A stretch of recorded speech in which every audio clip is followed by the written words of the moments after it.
The invention of an electronic circuit element called the transistor in 1960 can be considered the best invention of the century, because the importance of this electronic circuit element in the acceleration experienced in the field of technology was very great.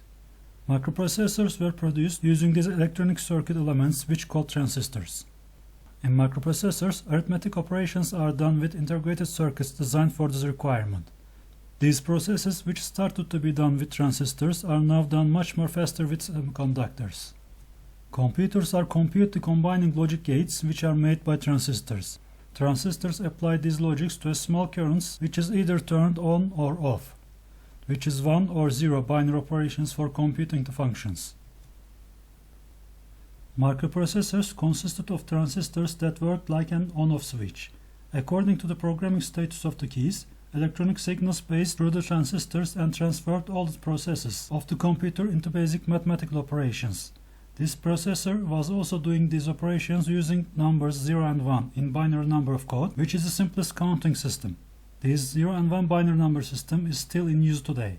We can say that either 5-volt current or 3-volt current is used in a circuit while computers are working, because most microcontrollers operate at 5-volt. If there is electricity between 5 and 2.5 volt in the circuit, the process in that circuit is indicated by 1. If there is 2.5 volt or less electricity in the circuit, the operation in that circuit is indicated by 0. Thus, a one-to-one correlation is established between the circuits of the computer and the representation of the numbers with a binary number code system. This relation is one of the most important applications of mathematical modeling, because this modeling provides the opportunity to represent the integrated circuits of the computer with a 2-based arithmetic system.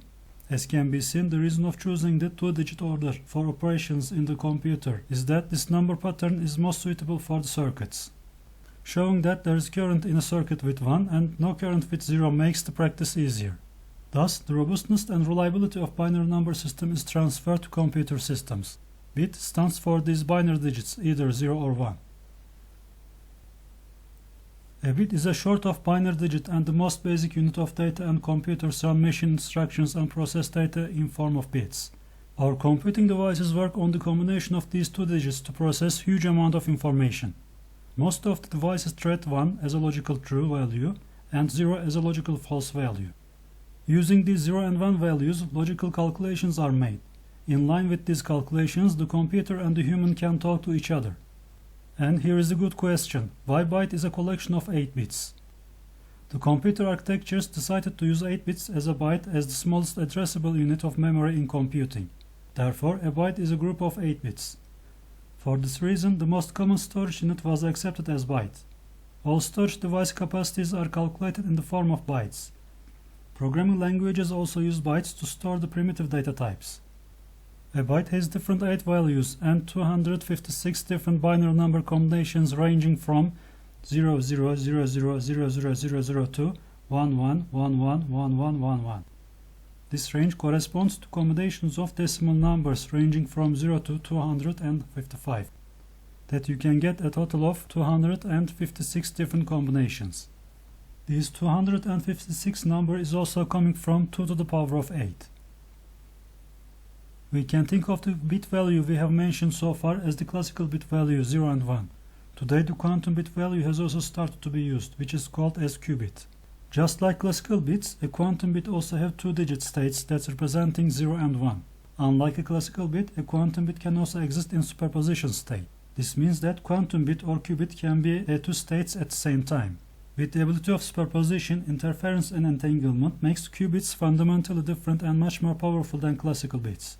The ability of a qubit to exist in a superposition state means that a quantum computer is not limited to 2 states, thus giving quantum computers the potential to be millions of times more powerful than today's supercomputers.